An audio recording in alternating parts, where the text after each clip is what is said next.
తెలుగు శిల్పే శిల్పి. అది చూశారుగా, మా తాత హాలుడు చెక్కించిన ఏనుగులు ప్రభువులు ప్రజల్ని మోసే పట్టపు ఏనుగుల్లా ఉండాలట. ఏనుగు వెనుక ఏనుగు, ఏనుగు వెనుక ఏనుగు, ఎన్ని ఏనుగులైనా వెళుతూనే ఉన్నాయి. కడపటి ఏనుగుకి మొదటి ఏనుగు ముఖమైనా తెలీదు, అయినా నడక మారదు, దారి తప్పదు. నమ్మకం ఉండాలి, తోక పట్టుకునేందుకు తొండుండాలి.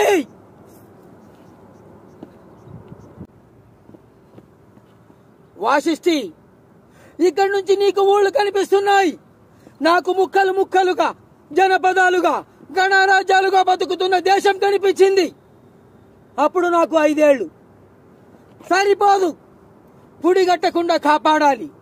కాలంకి అడికట్టు తీరానికి అందే వరకు అది మరుగుతూ ఉండాలి.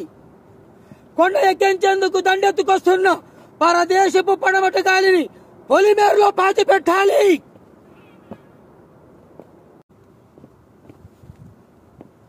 ఛాలెంజ్ చేసిన వాడి తాట తీయాలిగా.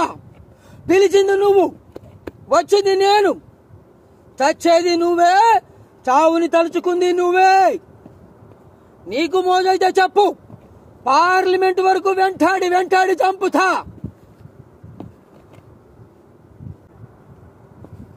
ఇప్పుడైనా చెబుతావా? బిల్లు పట్టుకోవడం తెలియదు, బాణం ఎలా వేయగలిగాను, డ్రైవింగ్ తెలియదు, జీపు ఎలా నడపగలిగాను. మిస్టర్ నారాయణరావు, 7 ఏళ్లుగా ఏమార్చిన విషయం మళ్ళీ మళ్ళీ చెప్పొద్దు. నాకు నిజం కావాలి. నేనెవరిని? నా వాళ్ళు ఎక్కడున్నారు? చెప్పండి, చెప్పండి ప్లీజ్. పోలీసు వాళ్ళ చేతికి గవర్నమెంట్ తుపాకీనిచ్చింది ఆత్మరక్షణ కోసం కాదు సార్, న్యాయ రక్షణ కోసం, ధర్మ సంస్థాపన కోసం. రాయ్, ఆడదాన్ని దేవత అంటాం, దేవతగా కొలుస్తాం, పూజలు చేస్తాం, వ్రతాలు చేస్తాం, నవరాత్రులు జరుపుకుంటాం. కానీ ఆడదాన్ని మాత్రం నమ్మం. ఆమెకు అభ్యంతరం లేకపోతే ఆమెను నేను పెళ్లి చేసుకుంటాను. తప్పు, తప్పు, చాలా తప్పుగా మాట్లాడుతున్నావు. వాడు వదిలేయలేదు, నేను విడిపించి తీసుకొచ్చాను.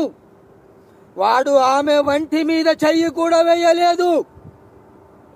4 రోజులు కాదు, సీత లంకలో ఏడాది ఉంది. మహాపతివ్రతే. నేను చెప్తున్నాను, ఆమె ఒంటి మీద చెయ్యి కూడా వేయలేదు.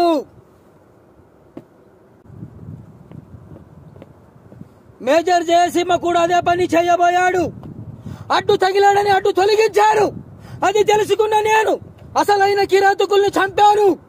వాళ్లను చంపటం మూలంగా దేశం తలకిందులైపోతుందనుకుంటే, ఆకాశం కూలిపోతుందనుకుంటే నన్ను శిక్షించండి సార్. ఏ శిక్షకైనా నేను సిద్ధం. కానీ మేజర్ జయసింహ దేశభక్తుడని నిర్ధారించండి. పరమవీర చక్రతో సత్కరించండి. జవాన్ జాతికి భారత జాతి సెల్యూట్ కొట్టేటట్లు చూడండి సార్. సార్, ఈ దేశానికి ప్రమాదం బయట టెర్రరిస్టుల వల్ల కాదు, మన ఇంట పుట్టి పెరిగిన నీచ నికృష్ట రాజకీయ బ్రోకర్ల వల్ల.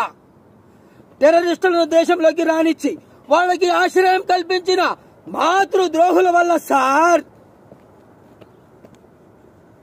మనం తలుపులు తెరిస్తే కుక్కల లోపలికి వస్తాయి, మనం వండి పెడితే తినిపోతాయి.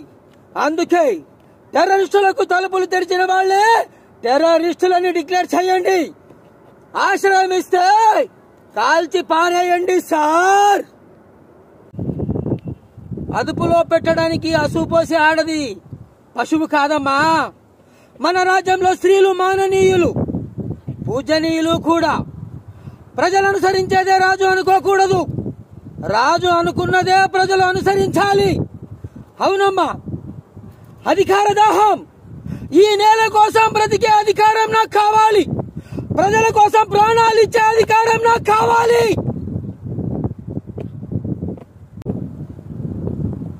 ఈ ఇంట్లో మగాళ్ళెవరూ మాట్లాడరా? ఈ రోజు నీకు, నీ కొడుక్కి, నీ రౌడీలకు హోల్సేల్ గా తడుస్తాయి. ఖమోష్. పోలీసులంటే ఏమనుకున్నావే నువ్వు? లంగాగాళ్ళు అనుకున్నావా? కాకి బట్టలోళ్ళంటే ఏమనుకున్నావే నువ్వు? దినం కూడు తినే కాకులు అనుకున్నావా? ఎన్నడైనా లాఠీ దెబ్బల రుచి చూసినావే? వాత పడిందంటే తాత యాదుకొస్తాడు. నా ఒంట్లో ఉన్నది మీరిచ్చిన సీమ రక్తం నాన్న. దానికి ఆకలేస్తే ఆహారం తినదు, పౌరుషాన్నే తింటుంది.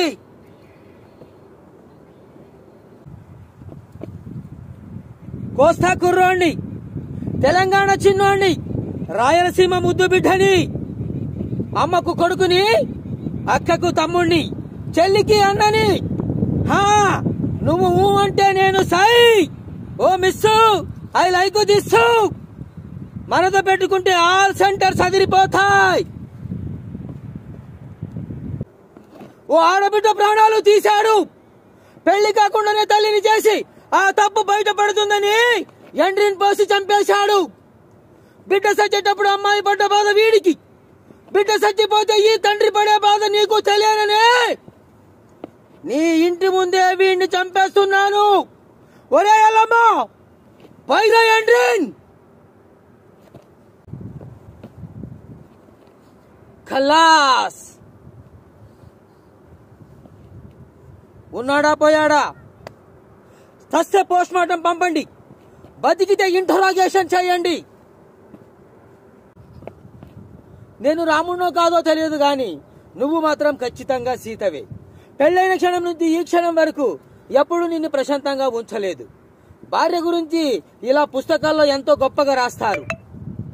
అలా ఎందుకు రాస్తారు? నువ్వు గుర్తుకొచ్చినప్పుడల్లా.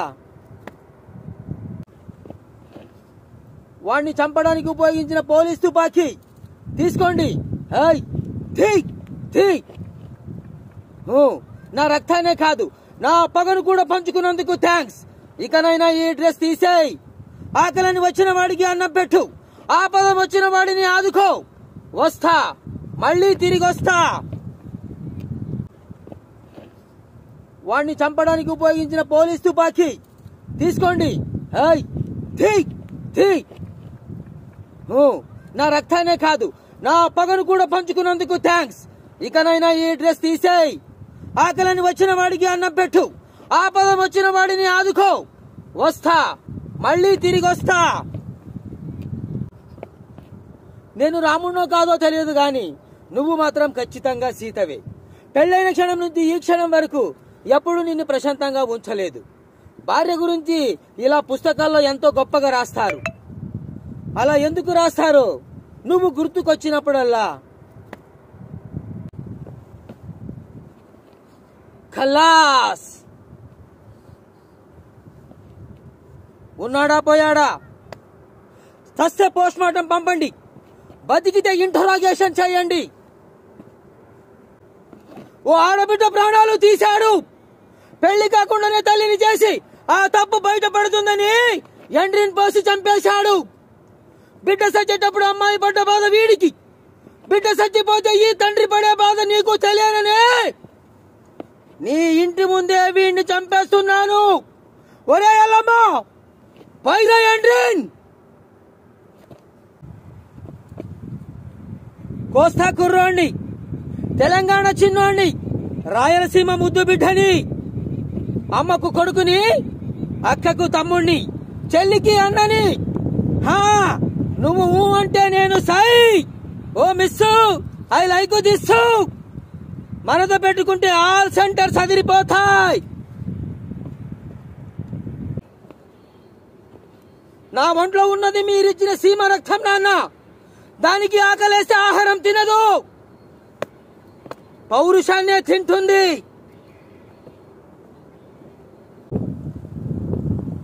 ఈ ఇంట్లో మగాళ్ళెవరూ మాట్లాడరా? ఈ రోజు నీకు, నీ కొడుక్కి, నీ రౌడీలకు హోల్సేల్ గా తడుస్తాయి. ఖమోష్. పోలీసులంటే ఏమనుకున్నావే నువ్వు? లంగాగాళ్ళు అనుకున్నావా? కాకి బట్టలోళ్ళంటే ఏమనుకున్నావే నువ్వు? దినం కూడు తినే కాకులు అనుకున్నావా? ఎన్నడైనా లాఠీ దెబ్బల రుచి చూసినావే? వాత పడిందంటే తాత యాదుకొస్తాడు. అదుపులో పెట్టడానికి అసూపోసి ఆడది పశువు కాదమ్మా. మన రాజ్యంలో స్త్రీలు మాననీయులు, పూజనీయులు కూడా. ప్రజలు అనుసరించేదే రాజు అనుకోకూడదు, రాజు అనుకున్నదే ప్రజలు అనుసరించాలి. అవునమ్మా, అధికార దాహం. ఈ నేల కోసం బ్రతికే అధికారం నాకు కావాలి, ప్రజల కోసం ప్రాణాలు ఇచ్చే అధికారం నాకు కావాలి.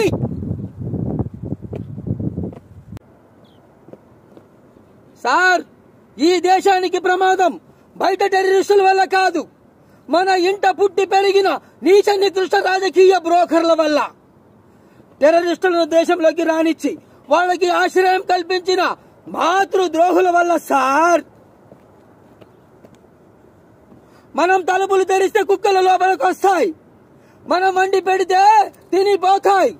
అందుకే టెర్రరిస్టులకు తలుపులు తెరిచిన వాళ్లే టెర్రరిస్టులని డిక్లేర్ చేయండి, ఆశ్రయం ఇస్తే కాల్చి పారేయండి సార్. మేజర్ జయసింహ కూడా అదే పని చేయబోయాడు. అడ్డు తగిలాడని అడ్డు తొలగించారు. అది తెలుసుకున్న నేను అసలైన కిరాతకుల్ని చంపాను. వాళ్లను చంపటం మూలంగా దేశం తలకిందులైపోతుందనుకుంటే, ఆకాశం కూలిపోతుందనుకుంటే నన్ను శిక్షించండి సార్. ఏ శిక్షకైనా నేను సిద్ధం.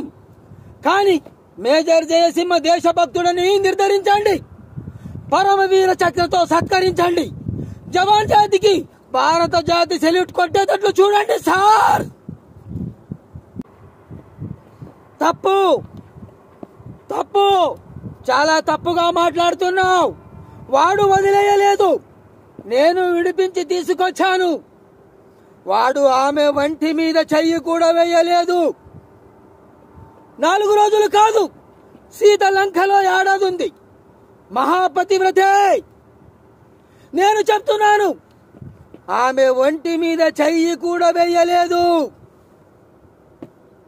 రాయ్, ఆడదాన్ని దేవత అంటాం, దేవతగా కొలుస్తాం, పూజలు చేస్తాం, వ్రతాలు చేస్తాం, నవరాత్రులు జరుపుకుంటాం. కానీ ఆడదాన్ని మాత్రం నమ్మం. ఆమెకు అభ్యంతరం లేకపోతే ఆమెను నేను పెళ్లి చేసుకుంటాను.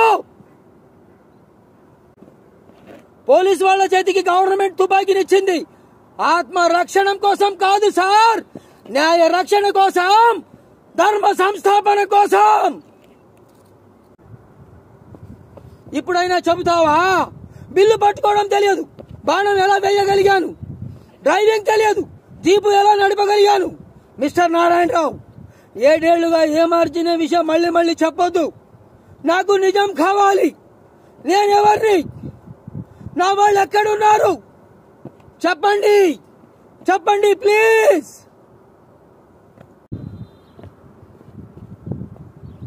తెలుగు శిల్పే శిల్పి. అది చూశారుగా, మా తాత హాలుడు చెక్కించిన ఏనుగులు. ప్రభువులు ప్రజల్ని మోసే పట్టపు ఏనుగుల్లా ఉండాలట. ఏనుగు వెనుక ఏనుగు, ఏనుగు వెనుక ఏనుగు, ఎన్ని ఏనుగులైనా వెళుతూనే ఉన్నాయి. కడపటి ఏనుగుకి మొదటి ఏనుగు ముఖమైనా తెలీదు, అయినా నడక మారదు, దారి తప్పదు. నమ్మకం ఉండాలి, తోక పట్టుకునేందుకు తొండుండాలి.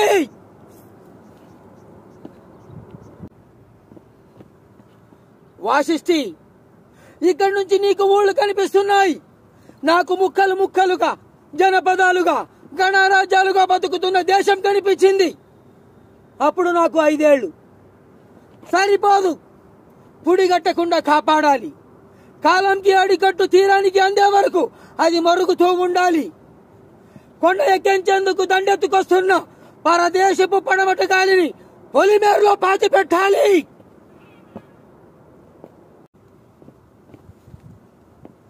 ఛాలెంజ్ చేసిన వాడి తాట తీయాలిగా. పిలిచింది నువ్వు, వచ్చింది నేను, చచ్చేది నువ్వే, చావుని తలుచుకుంది నువ్వే. నీకు మోజైతే చెప్పు, పార్లమెంట్ వరకు వెంటాడి చంపుతా.